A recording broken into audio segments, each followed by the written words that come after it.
be on the alert that the first person to tell you the story is always going to seem right. Like nobody comes and says, you're not going to believe the argument I had with them. I was totally wrong. Hardly. Rare. It's so rare. That takes a big human to be like, oh, I totally fucked up. Yeah, I need a bag, bruh. Send it through quickly. I'm making his dog like I'm in the big leagues. Yeah, I told him I'ma hit it out of stance. I deserve another 100. Welcome to another episode of the Married Game Podcast. We're the voice you trust when it comes to lust, and we are who you hire when she lacks desire. You are tuning in to learn game on this station, and we are going to talk today a little bit about communication. Oh, a duet. I like it, Jesse Joy. Yes. We have been learning some stuff about communication, specifically from the book called Nonviolent Communication, which is an interesting title, yet I don't think very many people would see that their communication is violent, yet it really kind of is. And I have learned a ton reading this book. I've been sharing with you what I've been learning, and it's been interesting to hear your insights coming back. But what the premise is of this, and we're not experts at this by any stretch of the imagination. No, that's why we're even talking about it, is because it was something we're struggling with ourselves, and that's why you found the book, and now we're working on it together, which is, I feel like, really awesome. Yeah, it really is, because it gives us these ideas of, rather than it's words matter, right? And words I say and words you hear might be entirely different things, and words you say and words I hear from you, they might be different. And why is it like that? Well, the formula, I'm going to read the formula here that we got from the book. It's called the NVC process. And one of the things that it says, what do you observe? How does it make you feel? What are your needs, values, and desires? And then what are concrete actions that you can request in order to enrich your life? And so usually we might say something to the fact of like, you're so disrespectful because you're always late. Somebody might lash out at their person. Rather, that's making an interpretation. You're so disrespectful because you're always late, as opposed to an observation is, I notice you haven't been on time the last 10 times we agreed to be somewhere. Boy, what a difference. What a difference. Yep. I think this can help us, and it already has started to help us not be so defensive. And then what's the next part? Hey, asking for, what is it? This makes me feel, when the last 10 times you've been me late, it makes me feel like our getting together isn't that much of a priority to you. So you're saying how you feel, not how you make me feel, but how I'm actually how I'm feeling. And I think the concept behind this is, what's the feeling underneath what's happening? I don't like you. Well, that doesn't give you a lot of things to work with, but I can say, I don't feel very welcomed when I'm around you. That's literally making no judgment of who you are. I'm telling you how I feel when I'm around you. That's a very different way of communicating, don't you think? It really is. This is already something that I feel like I've said in the past or podcasts with you, like I'm working on tone or not having a whole backstory, but this is exactly way more clear, isn't it? Instead of saying you make me, like you're you, and in a negative way, it's just saying how I feel, like when you don't come home on time, I feel neglected, like I'm not a priority. I don't feel a priority in your life, in this relationship. So yeah, it allows the person to drop their shield. Yeah, and to hear where a person actually how, oh wow, I make you feel that way. Well, or you're feeling that when you're around me. Like I would hope that. So if I said something to you that you would be like, oh my gosh, I don't never want to make her feel that way. So I want to work on that, instead of like, well, like you don't know what I've been through today, my day, and so that just starts us fighting. Yeah. And so communication styles, I think, is really important. And I know I've already been working on this because I know how critical my whole family line has talked. And so I can hear their tones. And my mom even says, things like, oh, what are you going to lay around all day? And you're like, but do you want help? Yeah. Do you know, like, I would just like to be asked a question. And I know I've gotten a lot of this from you too. You're like, you want to just ask me? And I'm like, oh yeah. Like just that negative, like, and I know that my whole family line, it sounds like a joke, right? But it's so passive aggressive. It's like unnecessary. So I know I hear it all the time now that I've been working on it, but this just gets way more clear for me. Yeah. Speak from me, observe the situation, and how do I feel? Yeah. Then you're going to hear me better. Yeah. It could only benefit from here. It's so scary for people to say how they feel, though, because they're Yeah. afraid they're going to feel judged for how they feel. You know what I mean? Like, hey, when you don't show up on time, and the real thing is, it's not you make me feel. It's when I've noticed you haven't showed up on time for the last 10 times. When that happens, I feel like I'm not that much of a priority to you. And the next piece is the needs, the values, desires, etc., that create our feelings. You might say, and if you're really honest, you might be like, yeah, my first girlfriend growing up was never on time, and I felt radically rejected by her. And then the concrete action that we request is, if you're not going to be on time, do you think it would be okay for you to text me and let me know? Or do you think it would be possible for you to show up on time, knowing that that would enrich my life and help me? We'd both benefit from that. Yeah. And then that's how you resolve a situation. Yeah, it feels like, how are we that dumb that we didn't know this? It's so obvious now, like, we're teammates, so that's how we're supposed to talk, right? I help you, you help me in this teammate. That's this life that we're living together. Yeah. So why would I want to be like, why the fuck you late? Why would I want to say that to you? Yeah. Why do people talk like that? Now that I hear it, it's just, it's like you said, so obvious.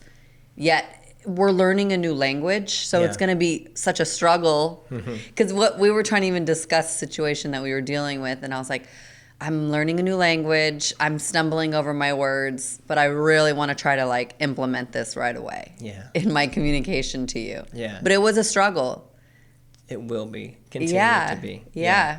But I want to do it because I want to talk clear, nice, and I want to resolve the issue. And I don't want to continue to fight with you about it. Dude, I hear you. I'm going to pull up. They have a matrix of how, of like what the difference this thing actually looks like. There were some examples you and I were going through, and we're like, oh my God, we've done all these things. There's even one I continue to think about. The ugly one? Yeah. Okay, tell me about, so use that one. Okay, so you told me that instead of saying, well, that dude's ugly, that's horrible to say, right? Yeah, because that has interpretation.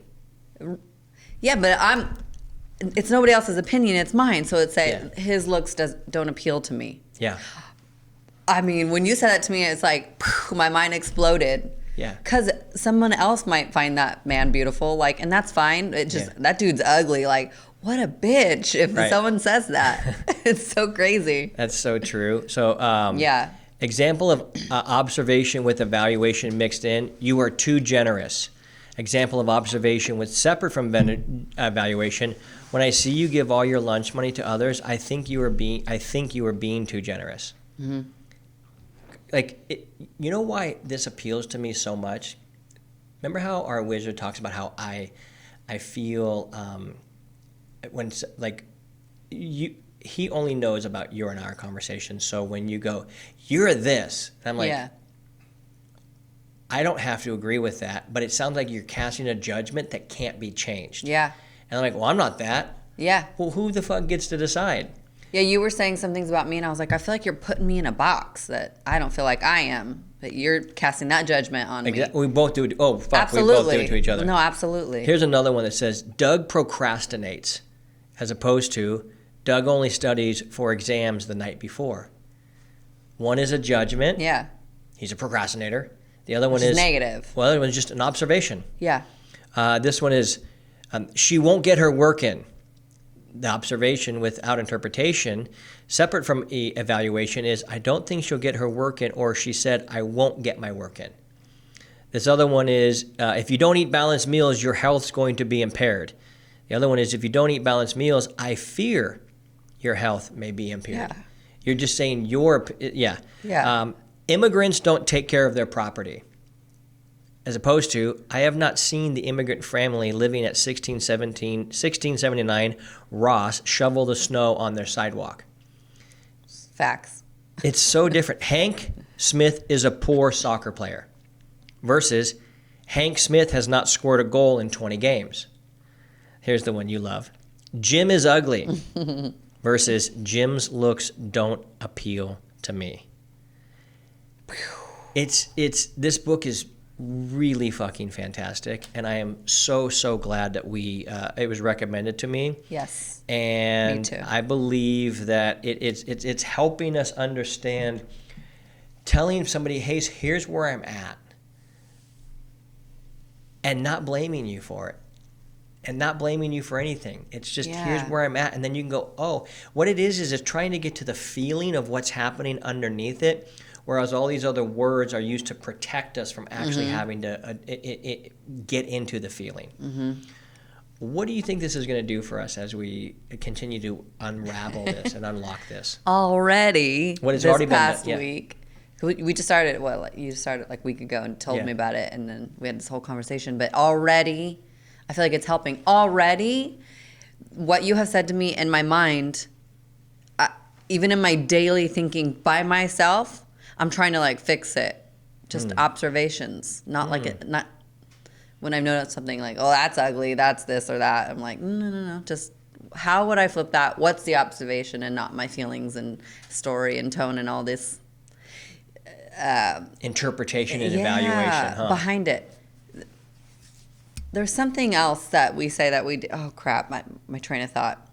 Did it leave the station? It did. Where'd it go? Yeah, that's what I'm trying to find. I want to jump on it. I know. I'll let you know if I think of it. Yeah. But already it's been helping. Oh, this is what I was going to say. You know how when we talk, people in general, they have through their filter. Mm-hmm. They say and hear things through their filter of their whole life. So that's pretty much what people are doing, but I don't want to do that anymore. And I hear when other people are doing it, I'm like, well, why are you projecting all that negativity, all that story? That's not even what happened. So I know I do it, and I want to stop doing that. I'm just going to observe and not speak from my filter. The negative filters people speak from too. Yeah. You know what is coming up for me when you say that? It reminds me a lot of what our coach has taught us about giving someone the benefit of the doubt. Yeah. If you say, hey, this is what I'm observing, well, first of all, it's pretty hard to make a judgment on something if you don't have all the information. We don't know where people are coming from. Mm-hmm. And I think every human alive would be able to say that they've had an experience where they thought something and then they heard what happened. They go, oh my God, I'm so sorry. Like, why the fuck were you late? Yeah. Dude, I got in a car wreck and I lost my leg. I'm sorry, I can't be there. Right. Oh, fuck, I'm so sorry. Right.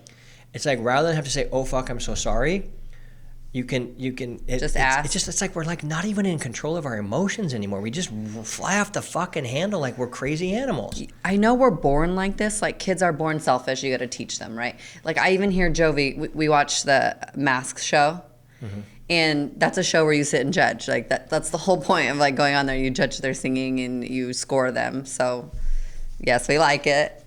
But she was like, "Oh, they sing bad," blah, blah. And they were off key. They were bad. So I was like, I know, right? We're just trying to chum it up. Yeah. But then I go, I think that person died, or that person like just lost a kid. She's like, oh, I like them. Instantly had a heart for that person. Ooh. Even though with the negative singing. So that's what you were just saying is like, oh, well, I just lost a leg, or I saw a car accident or whatever. It's like, why don't you ask the question before I already prejudge everyone? It sounds to me as if we're learning to be more selfless. Not so egocentric. Because egocentric is like, you're late for my thing. Yeah. The fuck's wrong with you? Yeah. As opposed to, all right, I've noticed you've been late to the last 10 meetings. And you're able to communicate about it. And how I feel. We're so afraid to express how we feel. I know. I used to get mad at you for being late all the time. And I think I've gotten better at that. Well, I've gotten better at that. I'm pretty rarely late. But that's I've gotten better because you've gotten better. We've gotten better together. Yeah. Like I'm, and sometimes you No, are. No, me first. Sometimes you are, late, and I'll just, what happened? Did you have a good day or whatever? And you're like, oh my God, someone popped over right at the end. So like, who might have fault you because of that? And that's okay. Wow. So the more communication that we have about it, obviously we have the grace. Good communication. Yeah. And understanding, and don't prejudge. Just ask the question. Yeah. So the formula for the people, again, this is the nonviolent communication process. The book is really fantastic. This has been one of the more powerful books I've read that has given me actual tools and given us actual tools to be like. It's so fun to talk about too. It really is. is. We were just laying there and you were telling me, reading me some of the things, and I was like, it was so fun. Yeah, you felt like you were growing and learning, huh? Yeah, but with you, and we were like laughing together, like, oh my God, we're idiots, Yeah. Like, once you hear something, like it becomes so clear after. Yeah, it's this. And I hope that we can do that for everyone listening. Yeah. Hopefully, just this simple episode will help somebody open up, and if they need to, they can dive in. It's called the nonviolent communication. So here's the 4 steps: observe, feel, needs, and request. So the concrete actions we observe that affect our well-being. We just observe them. How we feel in relation to what we observe. How we feel, not how you make me feel. Mm-hmm. The needs, values, desires, etc. that create our feelings. And then the concrete actions we request in order to enrich our lives. I like that they call it a request. Mm-hmm. Hey, can I request something of you? Yeah, what is that? Can you help me with this? Mm-hmm. Rather than, hey, I know you really never help me. Like, we are so manipulative and so, I don't know how to say it other way than just dumb. Mm-hmm. Like, our level of communication is so poor. It really is. Like, as humans, as humans, we just, I don't know that social media has helped. Probably not. Anything has helped us. It seems like it's getting worse. Yeah, we're so quick to judge. Yeah. There's a Bible verse that says, "Don't be quick to judge." Mm-hmm. Don't be quick. You don't know. There's also a Bible verse that in the Proverbs that I thought was really interesting. It says, be on the alert that the first person to tell you the story is always going to seem right." Like, nobody comes and says, "You're not going to believe the argument I had with them. I was totally wrong." Hardly. Rare. It's so rare. That takes a big human to be like, "Oh, I totally fucked up." Yeah.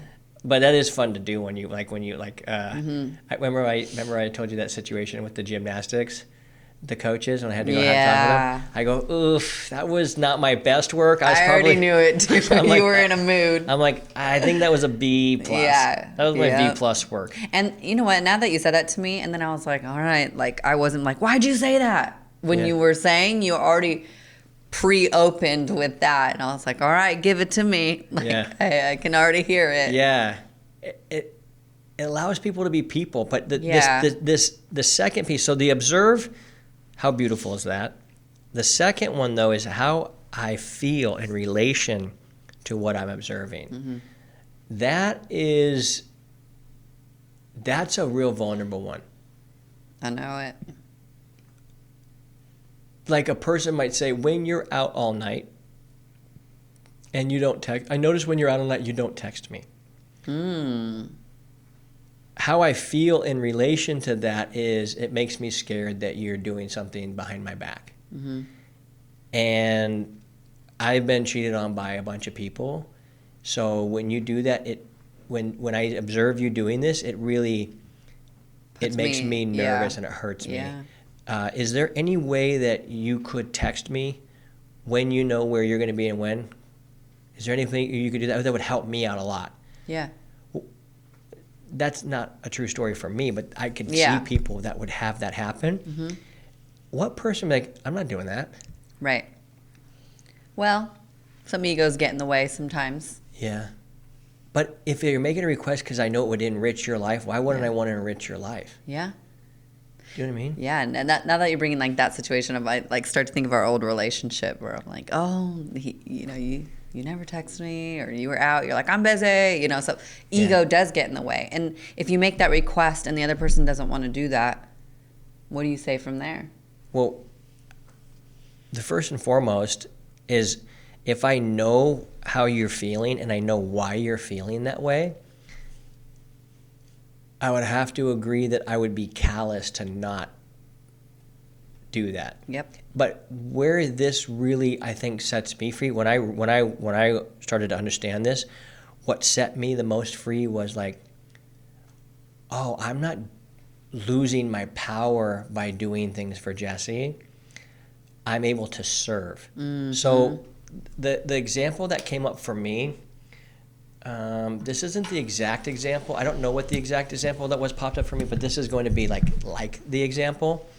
It was something to the effect of, there are things that, well, let's just use the crumbs in the sink example. Okay. Right? Mm-hmm. So I know we've given this example on this particular thing before, mm-hmm. but if it's not done this way, it seems like somebody's being critical, harsh, and demanding. So if you go, dude, when you wash your plate out, there's crumbs all over this thing. And the tone is, you're messy, you're trying to hurt me, you're a slob, you're lazy. You're disgusting, now I hate you. And you start to spiral. Well, and how can you not feel that with that tone? Yeah. But if you said, I noticed when you wash your dish after your meal, the crumbs go all over the place. Yeah. It makes me feel like I now have extra work. Mm-hmm. And in our old relationship, I felt like I was constantly having to clean up things that weren't mine. Would you mind? Can I make a request for you to rinse this out so that way I don't feel like I'm having to clean up after you, or something that even that last one wasn't perfect. Probably because I haven't read that new chapter language. yet. Yep. It is new language. Yep. And there's a lot of nuance to this, which is why I would encourage people who are like trying to become better at this to read the whole book. I'm halfway through it, but already the examples are just so fucking right on. Yeah. But I would say that in that situation, now I have a friend of mine who I love requesting something to help them. And a request for help for a man is like you're my hero. Da, da, da, da. As opposed to, dude, clean up your crumbs. Yeah. That sounds like a mom. Yep. Or an authority figure speaking down to me. And a man does not do well being spoken down to because it's disrespectful. Mm-hmm. I don't think a woman likes being spoken down to either. No. So I think it's just, so it feels like there's disrespect. Mm-hmm. That's one situation. Mm-hmm. I'm sure we can come up with 17 million more. But that, I think the ethos of what we're talking about is really powerful. Mm-hmm. That's good. I love when it was our buddy Jeff who recommended it to us. Yeah. Latham. He's like, hey man, I read this book and it was really powerful, and it helps you get to the pain below it, and to use words that let the other person know you understand what they're going through and that their feelings actually matter. Yep. And I think a lot of times for guys, we try to bottle up our feelings, and we don't like that. Some women too. That's a good point. Mm-hmm. It's like, people. I think of how this would have helped our conversation a week ago. Yeah. It would have changed everything about that conversation. And words, like you said, hurt. And that's where you can create the resentment and then now another issue for someone to get over, and causes a big hole in your relationship for a little bit. That makes sense. Just by words. That makes a lot of sense. And whoever had said that probably doesn't even mean to do that either. I mean, obviously doesn't mean to do that unless you want to leave that person. Yeah. But having communication like this is clear and non-judgmental, so the other person can hear it. Yeah. And that's really important. And if you want to make this relationship work in their relationship. And ultimately that is what people want, to just be heard. Mm-hmm. Yeah. This is going to affect our work massively from here on out. Mm-hmm. You feel that? Yeah, and then since we're learning it, we can hear other people do it, and you're like, whoa, that doesn't sound very nice. Mm-hmm. And what request are you making then? You didn't say anything. You're just talking down to. It becomes so clear. I'm excited. Yeah, it feels like it's opened up a whole new era in our relationship, actually, to be like, what's your observation? How are you feeling because of it? What are your needs because of that feeling? Or why is that feeling real for you? And then what is the request? Yeah. This would have saved us so many arguments in our relationship. So much hurt. So much hurt. Unnecessary. I think Unnecessary I think hurt. that's what this book helped me realize that last week was actually unnecessary. And there was then now necessary because we got the book. yeah. Oh Yeah. shit. I wonder if I would have actually read this book if we didn't have that conversation. Well, let's just patch that hole right up, huh? Yeah. Yeah, sew it up, baby. I think the one of the most fun things about this episode of the podcast is people are going to wonder, what was that conversation a week I bet ago? they wonder a lot of things. Yeah. When we just like tiptoe around things. Yeah. We'll have full disclosure once we have full understanding of how all this thing works. We're good at sharing all the shit we've gone through and who we are and what we do.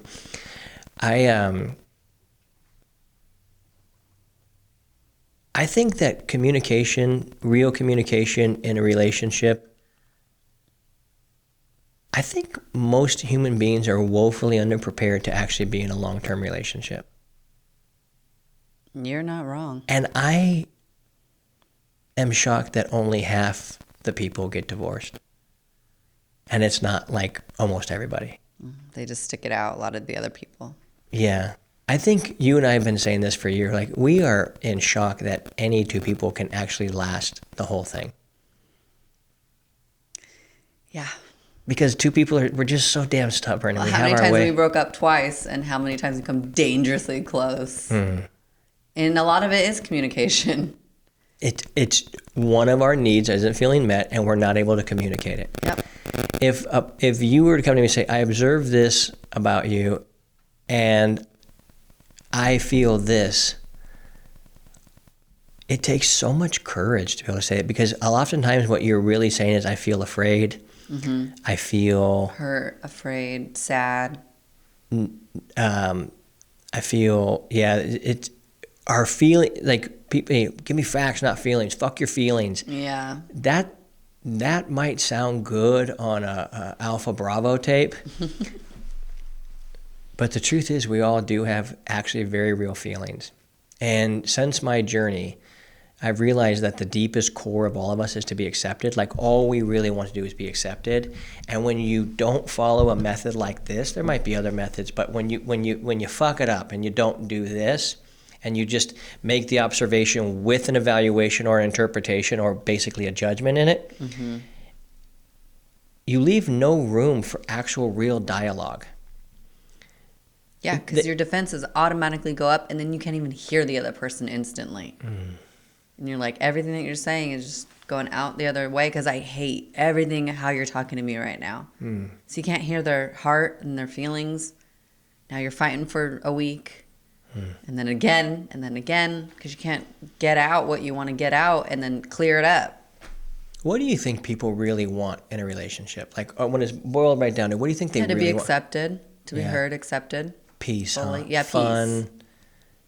I think when people date, when they meet that person, they're like, that giddiness, that butterflies, those types of things are like, it's like, wow, they like me. That feeling of being liked and loved and accepted and wanted, I don't know if there's a better feeling. And the old style of communication doesn't leave a lot of room for people to feel that very long. You don't talk like that when you first meet someone at all. That comes later on down the road. When the real you comes out. Or the you in a stressful situation comes out. And it's like, I don't think it's the real people. I think that they're fed up with something. And dealing with something and stressed about something. When you yell, she stays in her shell. That was a phrase I came up with the other day. I was talking with a buddy. Yeah. And we were talking about... It's true. Yeah, it really is. When you yell, she stays in her shell. I don't know when yelling became a thing. Like I have no idea either. When did yelling become... Let me get clear. Hey! Yeah. I asked the guy, I said, have you ever yelled anything that you were like that? Have you ever yelled anything good? Who you're telling my cousin that, huh? Well, I wasn't going to out him on the podcast. He's great. He's a loud guy. He's awesome. Yeah. But he gets loud. Well, no, he yells. Yes. Jonathan Heike used to be a loud talker. He was loud. Uh-huh. He didn't yell. Yeah. Yell. But I love what you said to him, and he's like, fuck. Well, it's just really, that's where we got the phrase, when you yell, she'll stay in her shell. And I was like, hey, how much do you love it when people yell at you? He goes, I hate it. My dad yelled at me my whole life. And I'm like, that's why. And now you're the old yeller. And his mom, my aunt. So you're the yeller. Yep. But I said, have you ever said anything good while yelling? He's like, no, nothing. Mm-hmm. Why do we think that raising the volume of what we say? Oh, here's another good thing that I did that's bad. I tried to communicate to you the same thing 6 times. The same way? Tell me. Remember, you texted me that? Yeah. You told me that? In a row, in that same little couple minutes too. You're like, I'm da-da-da, da-da-da, da-da-da, da-da-da. I was like, I heard you. Yeah, I didn't think you did because you didn't agree. So let me tell you again. So you'll agree now? Do you agree? Yeah. No, I heard you. How stupid are we? You/me. Well, there you have it, folks. This was a quickie.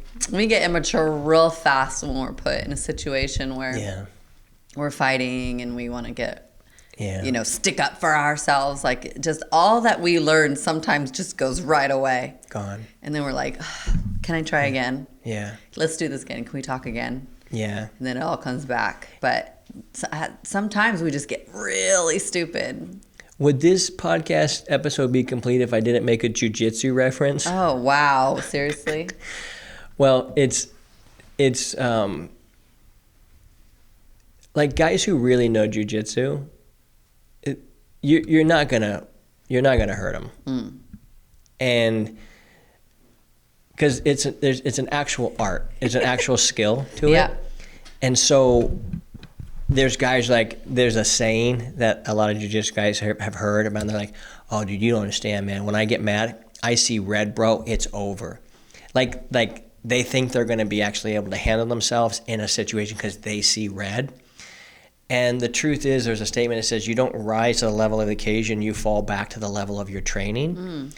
And so when I was thinking about that, when you're talking about our shit just gets thrown right out the window, and we just go back to but and another thing. We just start scrapping like how we first learned. And it's that's as dumb as the guy saying, "When I see red, bro, you have no idea." No, dude, if you don't know jiu-jitsu and we're the same height and weight, and you see red, you're easier to dominate. Yeah.